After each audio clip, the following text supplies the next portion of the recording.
Farron O'Callaghan had never seen herself as someone who belonged in Manhattan, let alone at the elegant crystal ballroom of the famed Carlyle Hotel.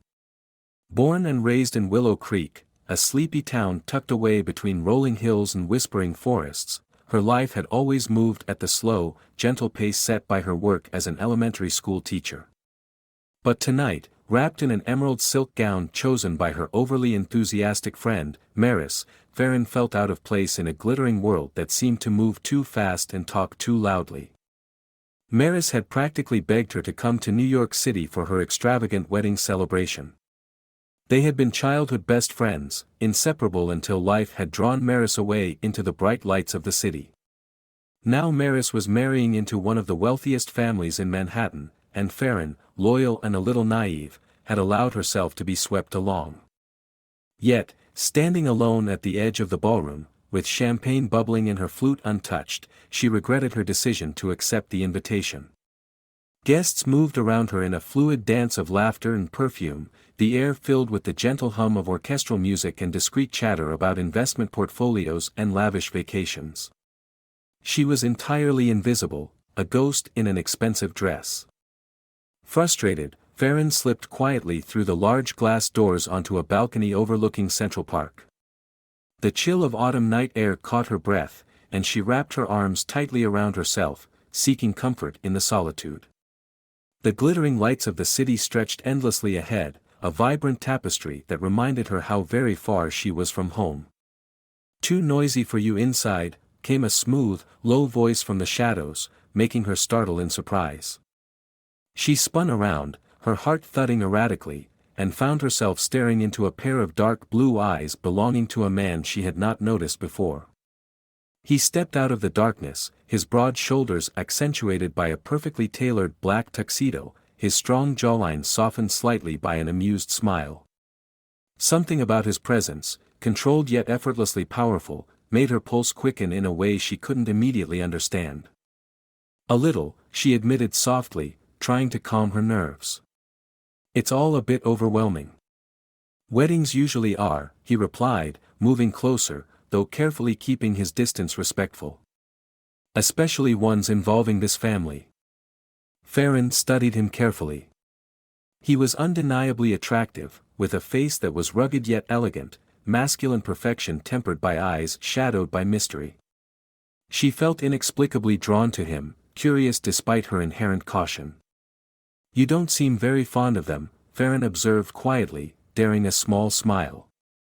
The man laughed softly, glancing back toward the ballroom before his gaze returned to her, intense and searching.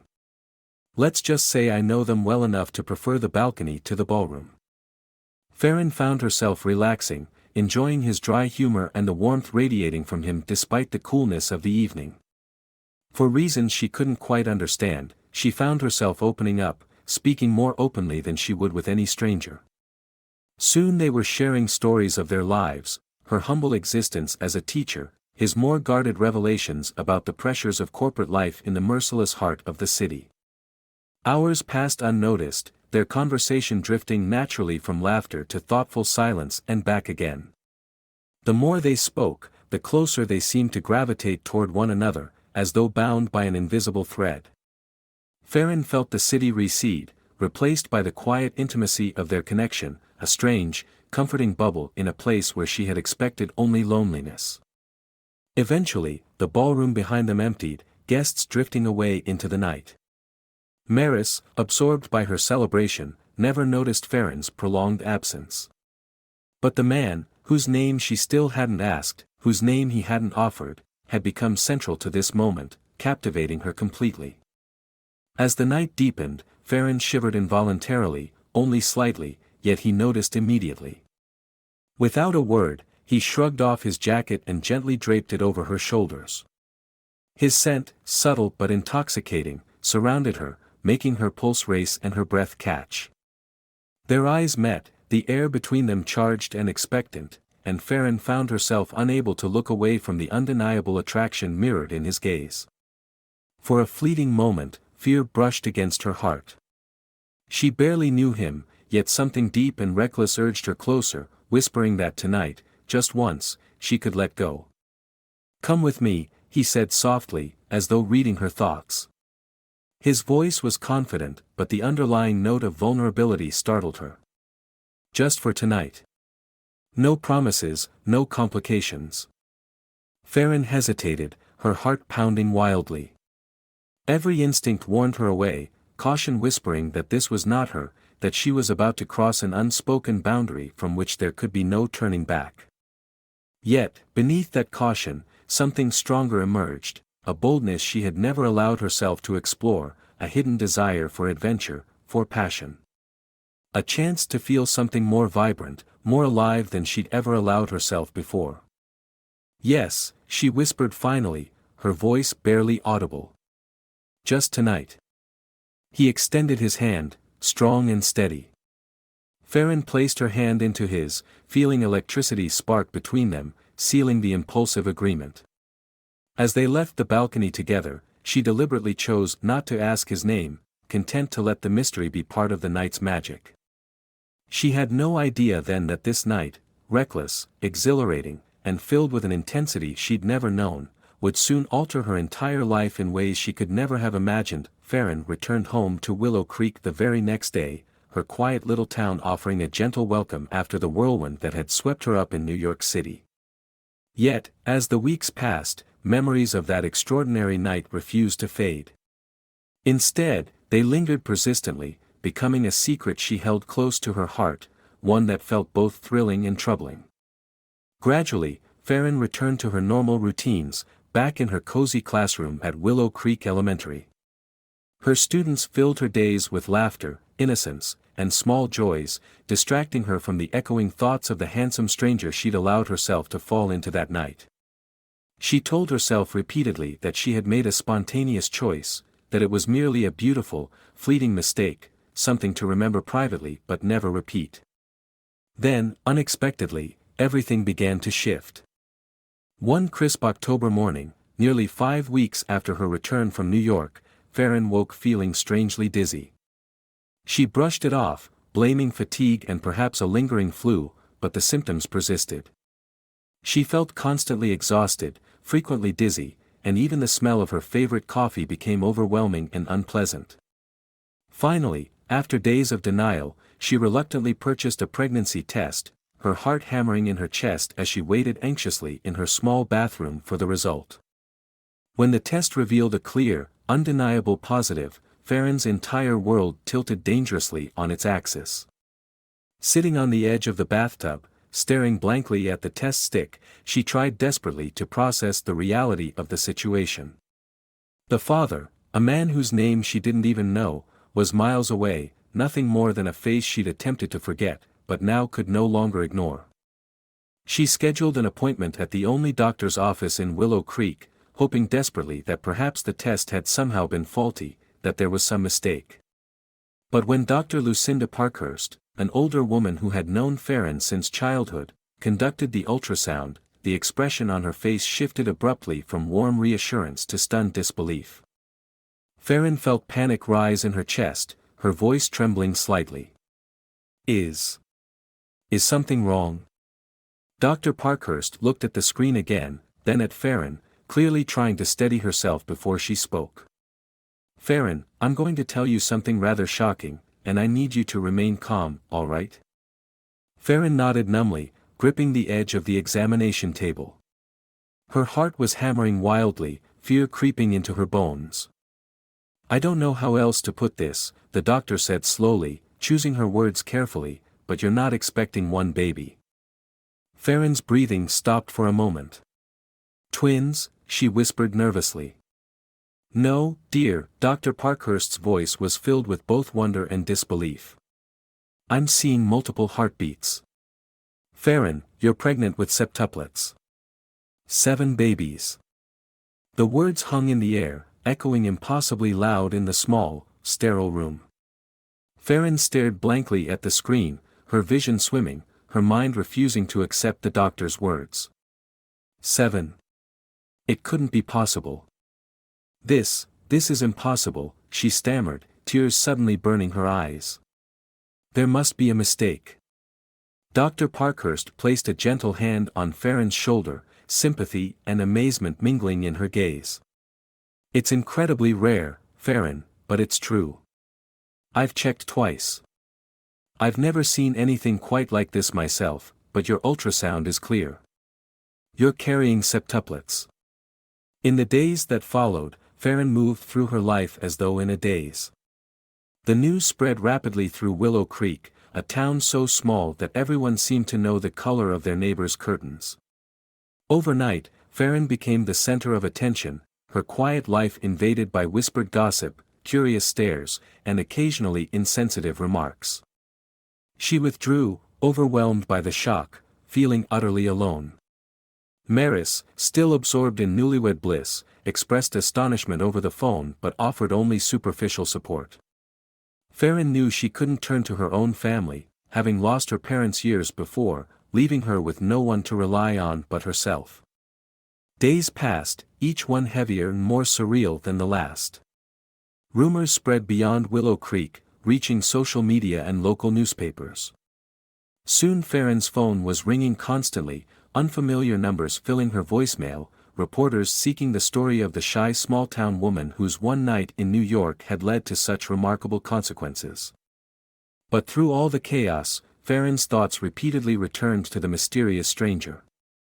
She often closed her eyes and pictured him clearly, his dark blue eyes, the smooth timbre of his voice, his comforting presence. But she had no way to reach him, not even a name to track him down. Each time the reality hit her, guilt surged through her veins. She had made a choice that now carried monumental consequences. She knew she needed help, financial and emotional, yet pride and fear held her back from actively seeking him out. After all, she didn't even know his full name, only the brief, haunting memory of his touch, his smile, his voice. How would he even react to this shocking news? Days later, while Farron struggled to maintain control of her rapidly unraveling life, an expensive black car appeared in front of her modest cottage. It was a sleek, luxurious vehicle entirely foreign to the quiet streets of Willow Creek. Her pulse quickened painfully when she saw a tall, elegantly dressed woman step out, accompanied by an equally sophisticated man. Journalists? Lawyers? Opening her door reluctantly, Farron stood defensively in the threshold, heart pounding. "Ms. O'Callaghan?" the woman asked with a polite, professional smile. "My name is Elena Summers, and I represent Mr. Leighton Thorell."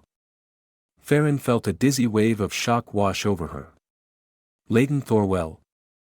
Finally, she had his name. She held tightly onto the doorframe, feeling vulnerable yet oddly relieved at finally knowing his identity. "He would like very much to speak with you," Elena continued carefully, observing Farron's wary expression. "If you are willing, of course." Farron hesitated, suspicion mixing with a sudden wave of hope and nervousness. She knew nothing about this man beyond the intimate moments they'd shared, yet something deep within her whispered that perhaps, despite all odds, this unexpected arrival marked a turning point in the chaotic storm that had taken over her life. Gathering her courage, she nodded slowly, signaling Elena and her companion to enter. "Yes," she finally said quietly, stepping aside to let them in. "We have a lot to talk about." In that moment, Farron sensed with certainty that her simple life had come to an end, replaced by something infinitely more complicated. But maybe, just maybe, it was the beginning of something extraordinary. Farron sat quietly in her small, cozy living room, feeling utterly drained as Elena Summers gracefully placed a thick folder onto the coffee table between them. The silence that followed stretched out uncomfortably, making Farron's heartbeat quicken. Finally, the elegant woman broke the tension, her voice polished but compassionate. "As you may already suspect, Ms. O'Callaghan, Mr. Thorell takes this matter extremely seriously. He has authorized me to offer any financial assistance you might require during your pregnancy and afterward." Farron swallowed hard, her fingers clenching around the cool ceramic cup of tea she had offered Elena earlier. She had barely slept since the news had broken, feeling vulnerable and anxious. Yet, something inside her stubbornly resisted the idea of accepting help from a man she hardly knew, despite how deeply their lives were now intertwined. "I don't need charity," she replied softly, her green eyes flashing briefly with a hint of pride. I didn't reach out to him, and I certainly don't want to feel indebted. I wanted him to know. That's all. Elena Summers regarded her thoughtfully, clearly impressed by Farron's quiet dignity. After a brief pause, she spoke again, carefully choosing her words. Please understand, this isn't charity. Mr. Thorell is simply fulfilling his responsibilities. He's aware of your unique situation, and considering the complexities involved, Elena hesitated, selecting her words cautiously, he would prefer you have all available support. Farron's pulse quickened.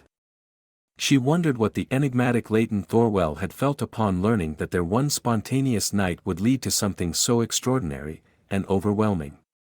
Her mind drifted briefly back to that evening in Manhattan, the warm intimacy, the ease of their conversation, and the intense connection that had seemed to come from nowhere. But now everything felt different. The reality of carrying 7 children pressed heavily upon her, changing her perspective entirely. Where is Mr. Thorell? She finally asked, choosing to redirect the conversation away from money. Does he intend to remain invisible through all this? Is he just sending lawyers and assistants to handle me? Elena hesitated, a flicker of something like empathy softening her professional facade. I assure you, Ms. O'Callaghan, Mr. Thorell is deeply invested in this. In fact, he's currently making arrangements to visit Willow Creek himself, privately, of course, to avoid unnecessary attention. Farron's breath caught sharply in her throat, an emotion she couldn't fully identify suddenly twisting within her chest. She'd expected rejection or indifference, but the idea of seeing him again terrified her almost as much as it thrilled her. She nodded slowly, attempting to mask her emotions.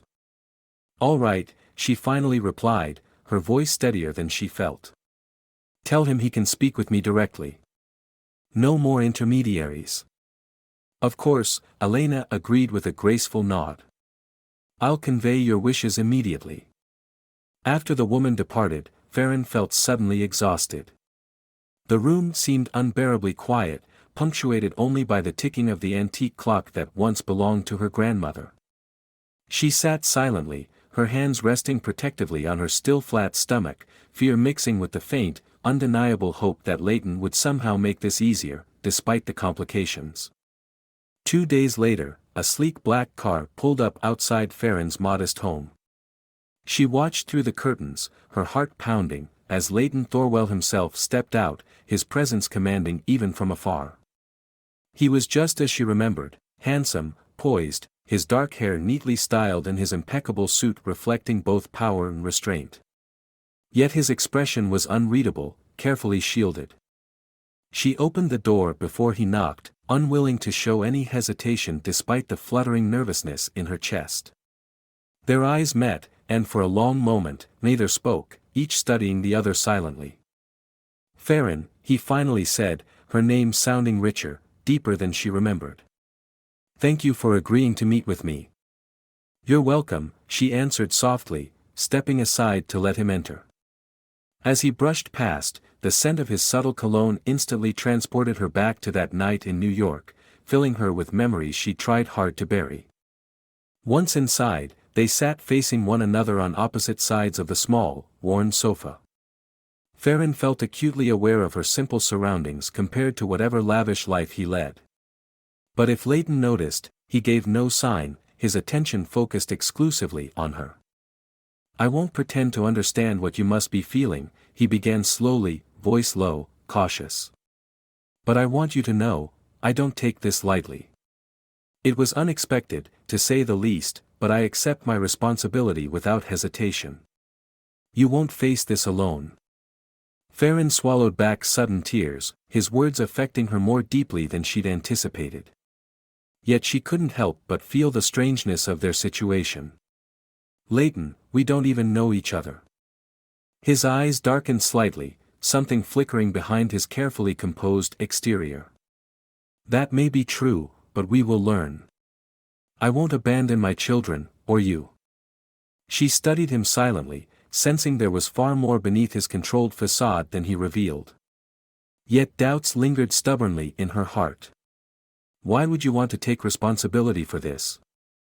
We agreed it was just one night. No promises, remember? Leighton leaned forward, his voice dropping to almost a whisper, seriousness etched clearly on his face. Things change, Farron. That night wasn't supposed to have consequences, but it did. I won't hide from it. The quiet intensity in his voice silenced her objections. Despite her hesitations, something about his unwavering gaze, his certainty, reassured her deeply. For the first time in weeks, Farron felt a sliver of relief, a fragile hope that perhaps she wasn't entirely alone. Yet beneath that reassurance, a thread of unease persisted. She knew nothing about this man's real life, his past, or the world he inhabited beyond their single encounter. He seemed to sense her hesitation. All I ask is a chance, he said carefully. Let me help you. Let me prove you can trust me. Farron took a deep breath, nodding slowly. Trust was not easily given, but in her current state, she desperately wanted to believe him. All right, Leighton, she whispered finally. But this won't be easy. His expression softened ever so slightly, a rare smile crossing his lips, gentle yet guarded.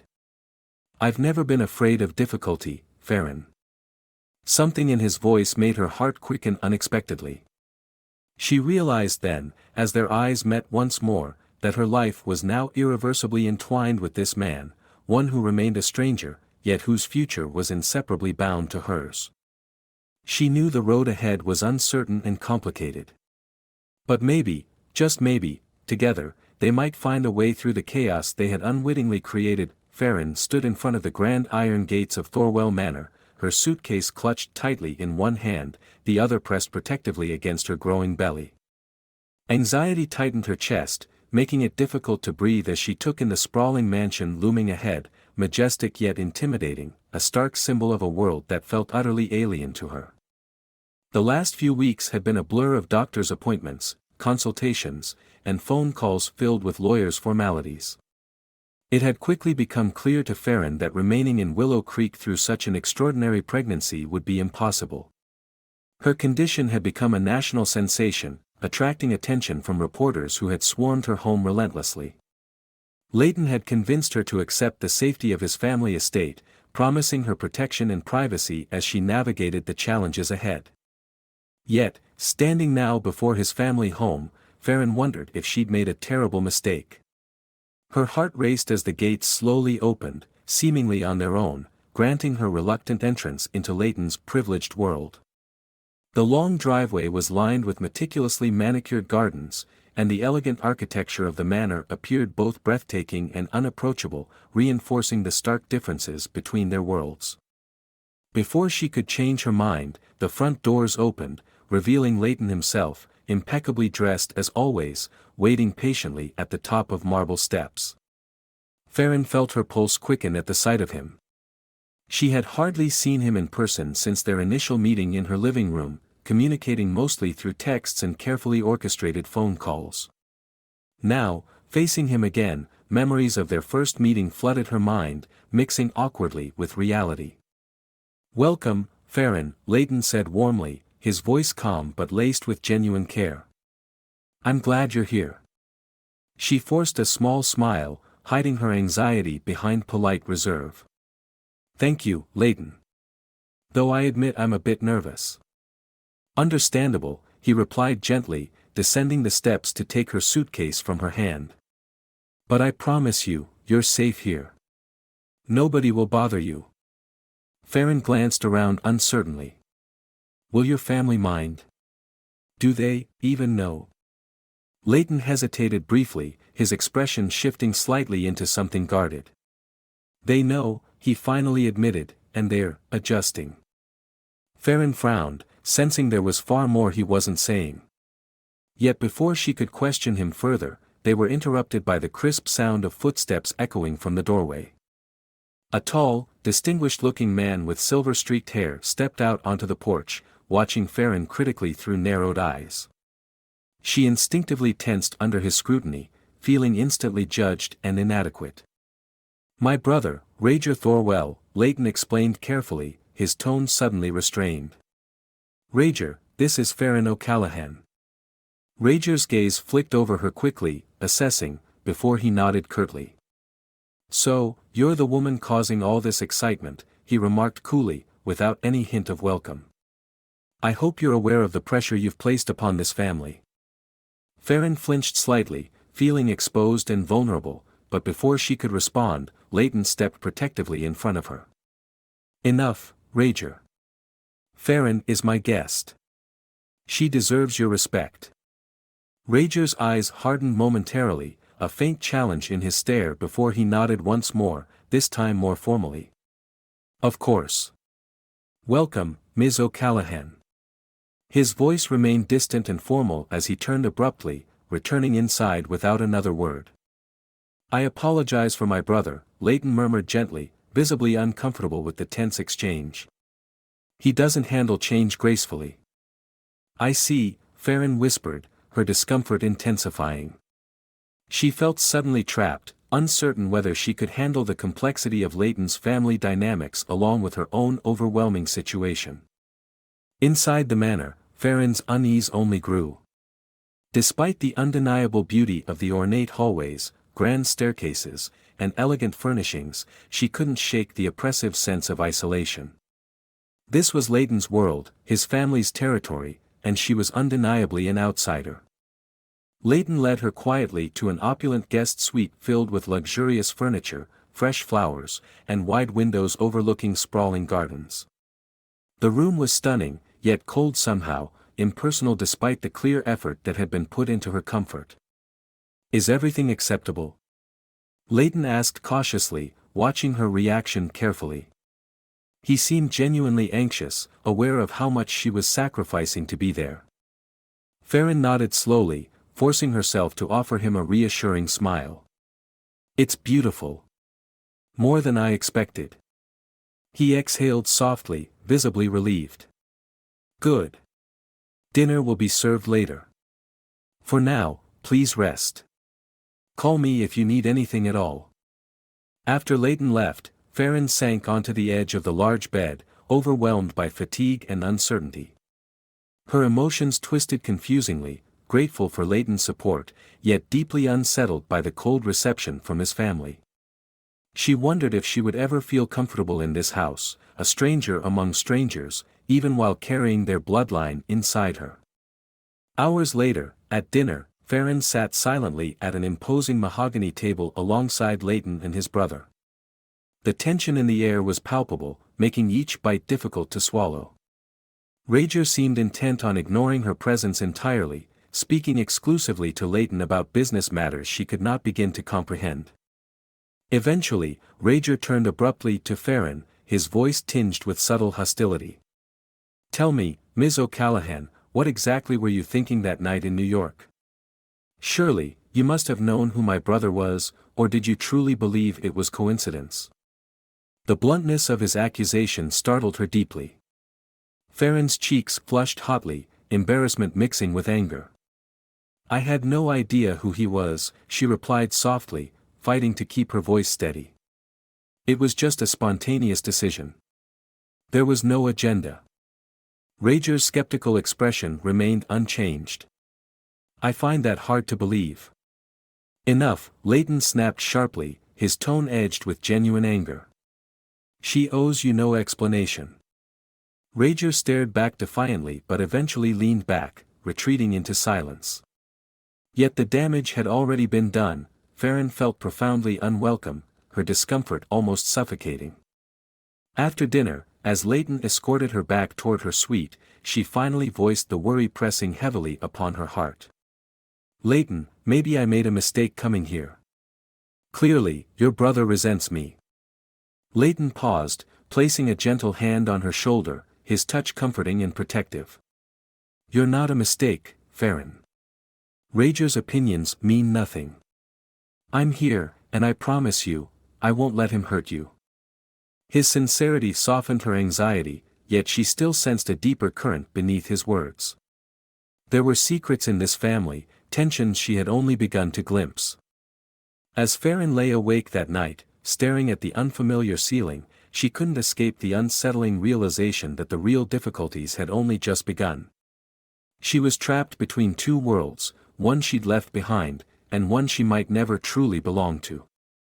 The Thorell mansion was grand and beautiful, yet it held shadows, shadows that frightened her far more deeply than the uncertain future awaiting her and the 7 children whose lives now depended entirely upon her strength. Farron's days at the manor began to blur into a relentless mixture of clinical appointments and hushed conversations that left her feeling both supported and increasingly isolated. One chilly morning, as the first hints of winter crept through the tall windows of her guest suite, she found herself rising before dawn with an uneasy feeling in her stomach, a sensation that seemed to echo the tremors of uncertainty in her heart. She had barely slept the night before, her mind restless and haunted by 1,000 what-ifs. That day, Leighton arranged for a private consultation with a team of highly regarded doctors who specialized in high-risk pregnancies. As Farron sat in the modern, softly lit examination room of a state-of-the-art facility within the estate, she listened to the calm, measured voices of the medical professionals. They explained that carrying septuplets was an extraordinary challenge, one that demanded constant vigilance and precise care. Every heartbeat on the monitor was a promise and a reminder of the incredible responsibility now resting on her fragile shoulders. After the examination, Leighton joined her in the sterile corridor. His presence was a silent reassurance, an anchor in the turbulent sea of her thoughts. He spoke in gentle tones about the care they would provide, outlining a plan that involved frequent checkups, a personal team of specialists, and even the construction of a dedicated nursery within the estate. Yet, beneath his calm assurance, Farron detected a flicker of something more, a mingling of worry and determination that only deepened her resolve to face what lay ahead. Returning to her suite later that day, Farron sat by the large window that overlooked the manicured gardens. The early winter sunlight cast long, soft shadows across the floor, and for a moment, she allowed herself to imagine a future where hope outshone the daunting challenges. She penned in her journal, words flowing in a quiet, reflective cadence as she recounted the day's events. The pages bore witness to her fear, her doubts, and her determination to keep fighting for the life growing inside her, even if that life was a miracle wrapped in uncertainty. That evening, as the manor settled into a hushed calm and the bustle of daily activity receded, Farron wandered into the expansive library. The room was a sanctuary of whispered voices from the past, filled with dusty tomes and the soft glow of antique lamps.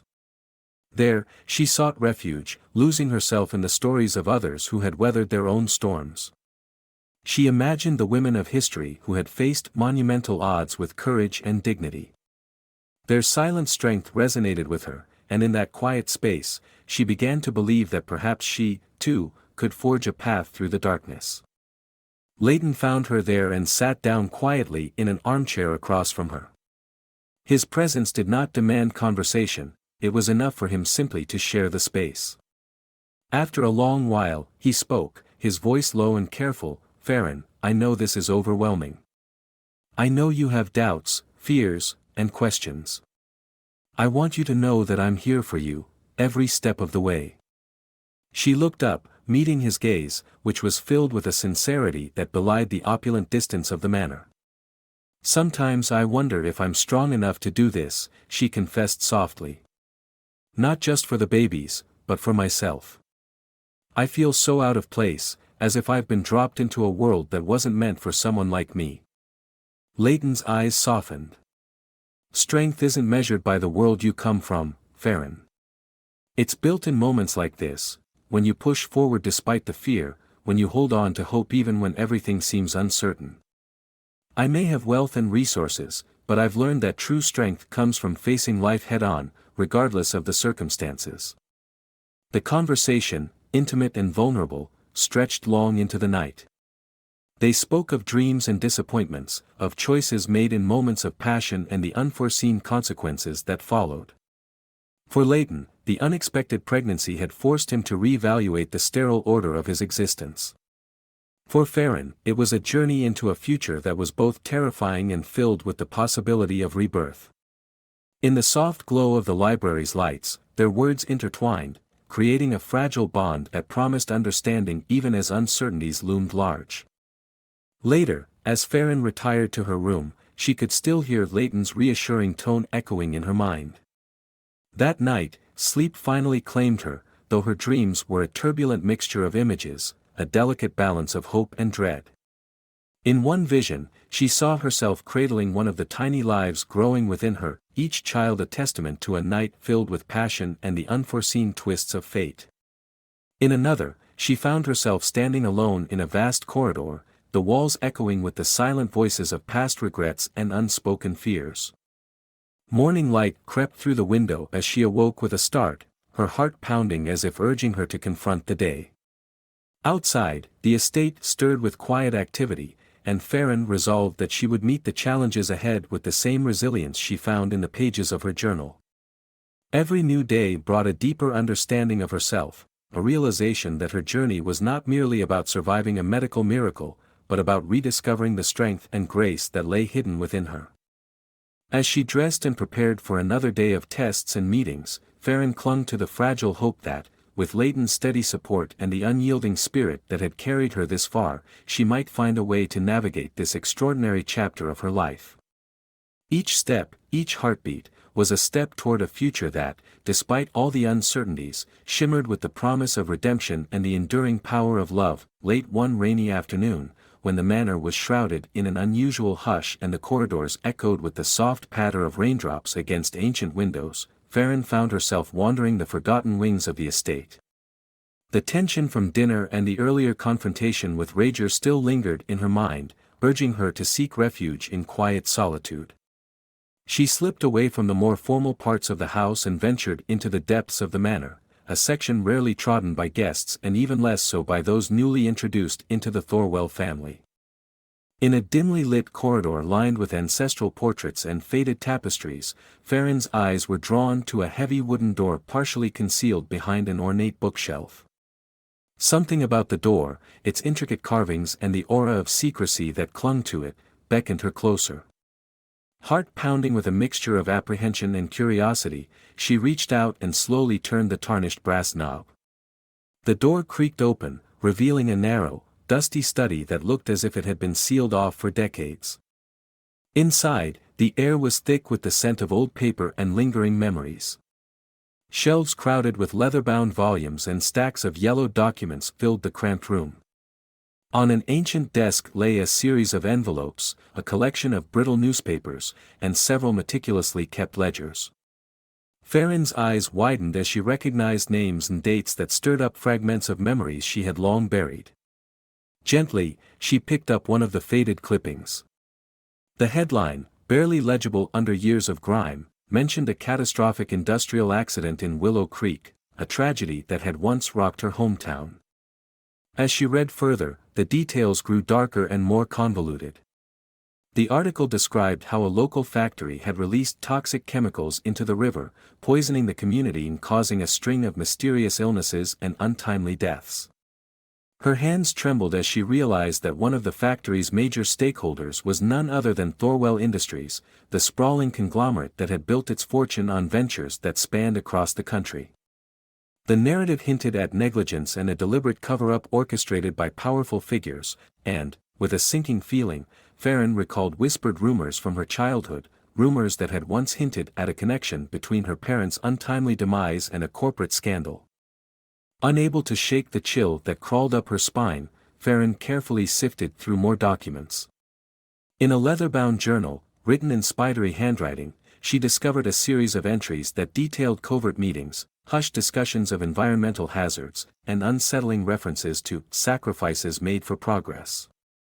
One particular entry, dated back nearly 2 decades, mentioned a payment intended to quiet the grieving hearts of a small town. The implications were clear and devastating. The very company that now sheltered her under its expansive umbrella had a history of ruthless decisions that had left scars on communities like hers. Emotion surged within her as she struggled to reconcile the image of the man who had so recently promised her care and protection with the dark legacy of his family. Determined to understand the full extent of this revelation, Farron gathered as many documents as her trembling fingers could manage and hurriedly returned to her suite. The storm outside had intensified, as if mirroring the tempest of emotions inside her.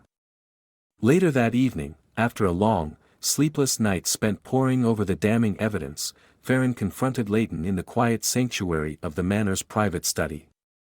The room, usually filled with the subdued warmth of polished wood and soft lamplight, seemed charged with an expectant tension. Leighton stood by the window, watching the rain cascade down in relentless torrents, his expression inscrutable until she spoke. "Leighton," she began, her voice wavering yet resolute, "I found something today in one of the Manor's old studies. Documents, newspapers, ledgers, even a journal. They all point to a disaster in Willow Creek, a toxic spill, an industrial accident. And they connect Thorell Industries directly to it. I think your family was involved in covering it up, in allowing it to happen." Leighton's back stiffened at her words, and he turned slowly to face her. For a long moment, silence reigned between them, broken only by the rhythmic patter of the rain outside. His eyes, usually so controlled and measured, now flashed with a mixture of pain and regret. "I've tried to distance myself from the sins of my family," he said at last, his voice low and heavy with remorse. "There are parts of our past that I have never spoken of, even to those closest to me. I knew that some secrets should remain buried, but I never imagined that they would come back to haunt you." Farron's heart pounded fiercely as she searched his face for the truth. "But why? Why would you allow your company's actions to devastate an entire town?" "My parents. I've always known there was something off, something they never told me. And now I see that the truth is far more monstrous than I ever imagined." Leighton ran a hand through his dark hair, his gaze dropping to the stack of documents spread across the table before them. "My brother Rager has always been the one who wielded our company's power without restraint," he confessed softly. "He believed that business was about cold calculations and making sacrifices, no matter the cost. I tried to stop him, to steer us toward a more ethical path, but I failed. I was complicit, in my own way, by remaining silent. And for that, I carry a burden every single day." As the gravity of his admission sank in, Farron felt a swirl of conflicting emotions. The man who had so recently comforted her now revealed a side of him that was haunted by guilt and regret. "I need to know everything," she insisted, her voice barely above a whisper. "I need to understand how much of my past, the pain I've carried, is intertwined with your family's legacy." Leighton took a deep, shuddering breath. "There's a series of events, a chain of decisions that began long before either of us existed. The accident in Willow Creek wasn't an isolated incident, it was the beginning of a pattern of neglect and greed. I was a child when the scandal broke, and even then, I sensed that there were forces at work far more insidious than anyone was willing to admit. I promised myself that when the time came, I would right those wrongs, even if it meant exposing painful truths about my own family." Farron's eyes brimmed with tears, a mixture of sorrow and anger welling up within her. "And now that I'm here, carrying the legacy of that night, 7 lives that were never meant to exist, I have to face not only my own demons but the collective sins of your family. How can I trust you when everything I believed in is crumbling around me?" Leighton stepped forward, his hands outstretched in a gesture of earnest pleading. "Farron, I understand your pain. I can't undo the past, but I promise you that I will do everything in my power to help you, help all of us, move forward. I want to make amends, to use whatever influence I have to support environmental justice and to ensure that no more lives are shattered by corporate greed. This isn't just about my family's legacy, it's about the future, and I need you to know that I'm willing to face the consequences." The room fell into a heavy, reflective silence. Outside, the rain began to ease, as if nature itself was offering a tentative sign of renewal after the storm. Farron's heart, battered by shock and despair, slowly began to process the enormity of the revelation. In that fraught moment, she realized that the truth was far more complicated than a simple tale of right and wrong. It was a labyrinth of shared guilt, regret, and the desperate desire for redemption. With tears streaming down her face, Farron took a shaky step toward Leighton, her voice soft yet determined. I want to believe that you can change things, that you can help heal the wounds that have scarred so many lives, including mine. But I need time to understand, to see that your words aren't just empty promises. Leighton nodded, his own eyes glistening with unshed tears. I understand. I'm not asking for immediate forgiveness. I only ask that you allow me the chance to prove that I am more than the mistakes of my family. Let me help you, let me stand by you, as we try to piece together a future that honors both our pasts and the children who depend on us. In that moment, the chasm between them, filled with decades of secrets and unspoken sorrow, seemed to narrow ever so slightly. The revelation of the Thorell family's dark past had shattered many illusions, but it also opened a fragile path toward healing, a path that, if walked together, might lead to a redemption neither of them had dared to hope for before. The storm outside had passed, leaving in its wake a tentative calm, and within the walls of that ancient study, a new, uncertain chapter was beginning. The tension that had been simmering beneath the surface finally reached a boiling point one stormy evening when Farron, unable to sleep due to the relentless whirl of thoughts, decided to venture out of her suite in search of answers. The corridors of Thorell Manor, usually silent and subdued after dusk, now echoed with the sound of her determined footsteps. The mansion's ornate walls seemed to close in on her as she followed a trail of hushed voices emanating from a secluded section near the servants' quarters, a part of the manor rarely seen by guests. In a small, dimly lit antechamber, she unexpectedly encountered Rager, the cold and calculating elder brother, hunched over a heavy wooden desk.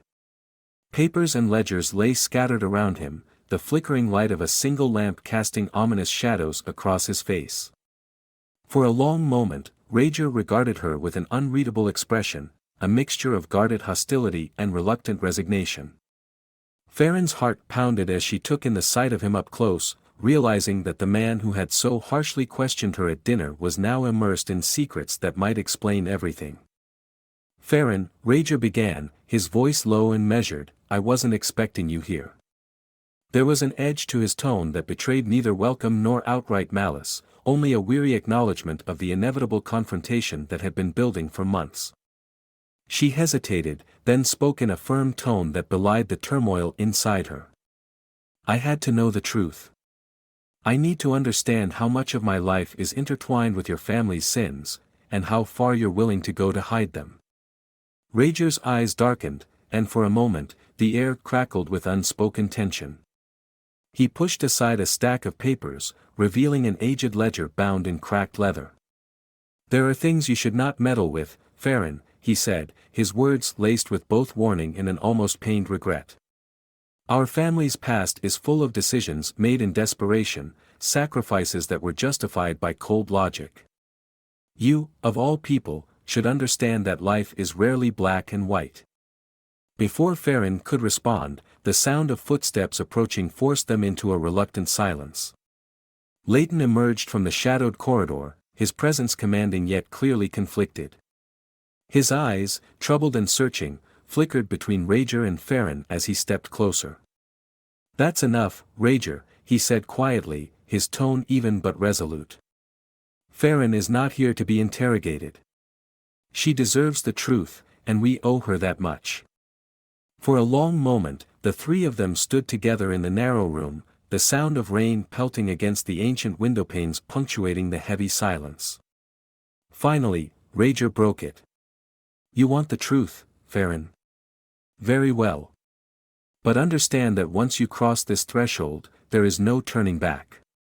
His voice was gravelly, as if each word was drawn from deep within a well of regret. Farron's pulse quickened, and she leaned forward. Tell me about the accident in Willow Creek. Tell me how your family's greed and indifference led to the suffering of so many, and what that has to do with me. Leighton's jaw tightened as he stepped closer, his eyes pleading for understanding. I have tried, for so long, to protect you from this legacy, he said softly. But hiding it only breeds more pain. Rager's ledger, these documents, they reveal the true nature of our past, decisions made for profit that cost lives. The factory disaster wasn't a singular tragedy, it was the catalyst for a series of events that have haunted our family ever since. Rager's gaze flickered to Leighton, a silent argument passing between them in the charged air. I did what I had to do, Leighton. In the world we live in, sometimes the end justifies the means.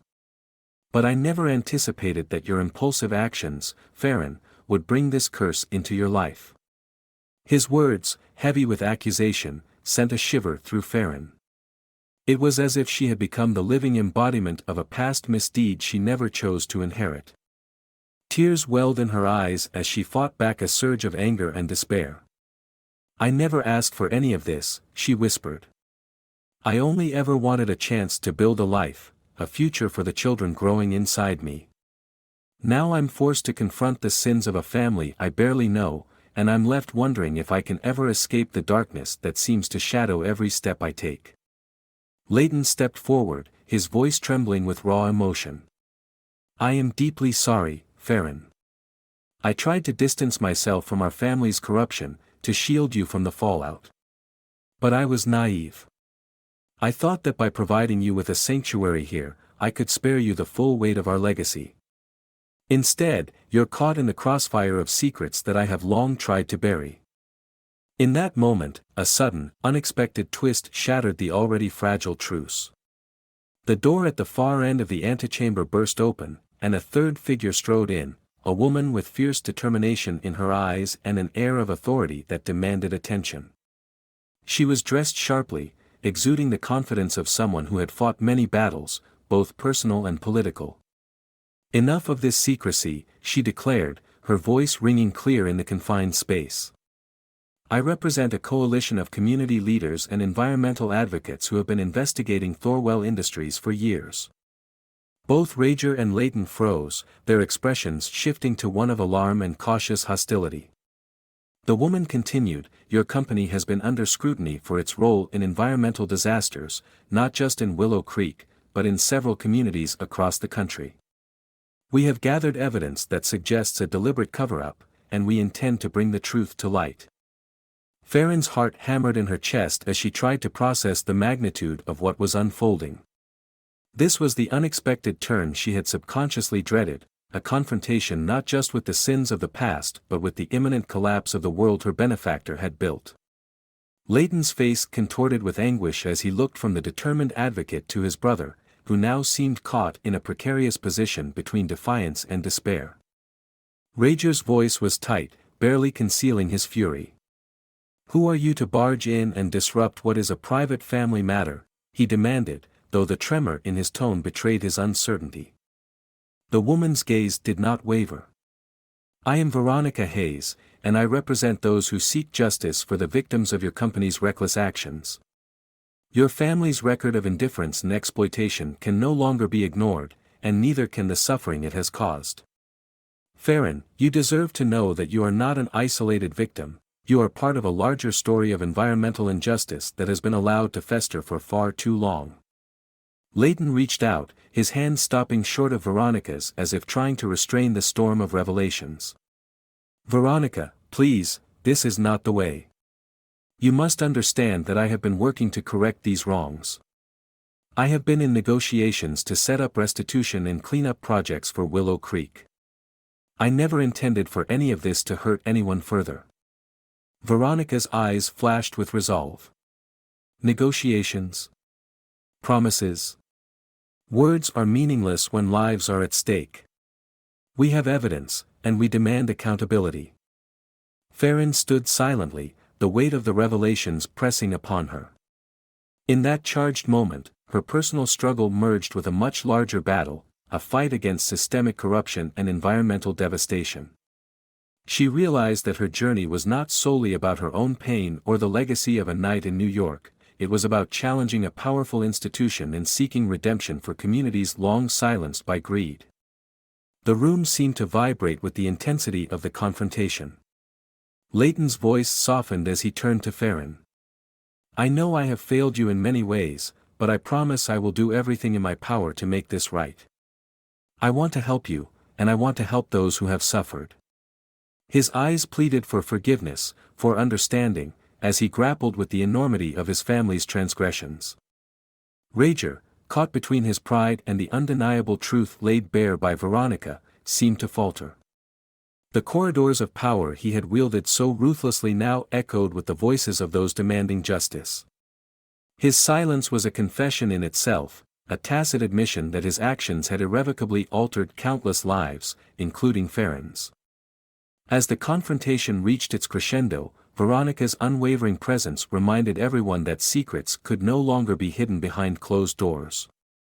The storm outside intensified, mirroring the chaos within, as each person in that small, crowded room faced the consequences of past misdeeds. Farron, trembling but resolute, found a spark of determination deep within herself. This was her moment to stand up not only for her unborn children but also for the community that had been wounded by forces far beyond her control. In that fraught and transformative night, the fragile alliances shifted and new understandings began to take shape. Leighton, Rager, Veronica, and Farron, each representing different facets of a legacy marred by betrayal and regret, stood at the precipice of change. The confrontation promised that the sins of the past would not be allowed to dictate the future without a fight. And as the storm raged on outside, the seeds of a hard-won redemption were sown in the hearts of those gathered, promising that the journey toward justice and healing had finally begun. As dawn broke over the estate, a tentative light spilled through the stained-glass windows of the Manor's drawing room, as if heralding a new beginning after the long, tumultuous night. Farron awoke with a profound sense of both sorrow and determination. The storm had passed, leaving behind a charged calm that seemed to promise redemption. Today, the weight of all that had transpired, the painful revelations, the bitter confrontations, and the quiet pledges of change, hung in the air like a fragile truce waiting to be honored. Farron dressed slowly, each piece of clothing a reminder of her new reality. The opulence of the Manor contrasted sharply with the raw vulnerability she felt inside. Still, as she looked at herself in the mirror, there was a glimmer of resilience in her eyes that had grown stronger with every hardship. Today, she would no longer be a passive recipient of fate, but an active force willing to confront the legacy of betrayal and corruption that had intertwined with her life. In the grand dining hall, the atmosphere was markedly different from the previous night. The table, set with fine china and silver, was now a stage for cautious conversation. Leighton had arranged for a breakfast meeting with Veronica Hayes and a few trusted members of the community who had long battled the environmental injustices that had plagued Willow Creek and other towns. Rager was notably absent, his earlier defiance having rendered him a liability in the eyes of those seeking accountability. The absence spoke volumes, a silent acknowledgement that the days of unchecked power were drawing to an end. Leighton sat at the head of the table, his demeanor subdued and reflective. He cleared his throat before addressing the assembled group. I stand before you today, not as a man trying to justify the actions of my family, but as someone who is deeply committed to righting the wrongs of our past. I cannot change what has happened, but I can work to ensure that the future is not defined by the mistakes we have made. His voice wavered slightly, heavy with remorse and resolve, and the room fell into a thoughtful silence. Veronica, seated across from him, added, "This is not just about one family or one corporation. It is about every life affected by environmental negligence. It's time that we rebuild trust and work together to bring healing to communities that have suffered for far too long." Her eyes met Farron's, and for a moment, they shared a silent understanding, one born of personal loss and the burden of inherited pain. Farron listened intently, her heart still aching for the tragedies of her past, yet slowly warming to the possibility of change. When Leighton turned his attention to her, his tone gentle and laden with unspoken apology, Farron felt both exposed and empowered. "Farron," he said, "I know you have carried the scars of secrets not your own, and I cannot imagine the pain of discovering that your life has been intertwined with our darkest moments.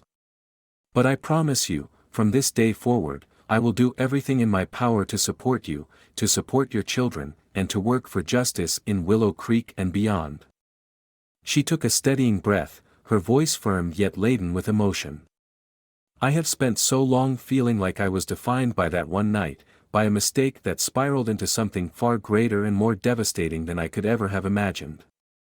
But now, standing here with all of you, I realize that I have the power to shape my own future. I refuse to let the sins of the past dictate the lives of my children or the future of this community. Outside, the soft hum of morning activities began to filter through the tall, arched windows. The once silent corridors of the manor now resonated with hopeful murmurs, as staff and guests alike moved with purpose. Leighton proposed a new initiative, a comprehensive plan to address the environmental damage caused by Thorell Industries, beginning with a full public inquiry into the events in Willow Creek. The plan would not only provide restitution but also establish a foundation for ongoing community oversight and environmental protection. Veronica's team had already begun compiling evidence, and her insistence on transparency gave Farron hope that justice was within reach. As the meeting drew to a close, the air of tentative optimism was palpable. Farron stepped outside onto a sprawling terrace where the estate's gardens had been freshly tended, symbolizing the beginning of a new chapter. The cool morning breeze caressed her face, and in that moment, she felt an inner peace that had long eluded her. Leighton joined her, his eyes soft and apologetic. "I know it won't be easy to undo the damage, and I understand that nothing can erase the past. But if you'll allow me, I want to help create a future where the mistakes of yesterday no longer have power over us." Farron looked out over the horizon, where the remnants of the storm had given way to a gentle, golden light. "We can't change what's been done," she replied slowly, "but we can choose to be different. I choose to stand with you, to fight for our children, and to work towards healing, not just for me, but for everyone affected." Their hands met in a quiet gesture of unity, a promise made in silence.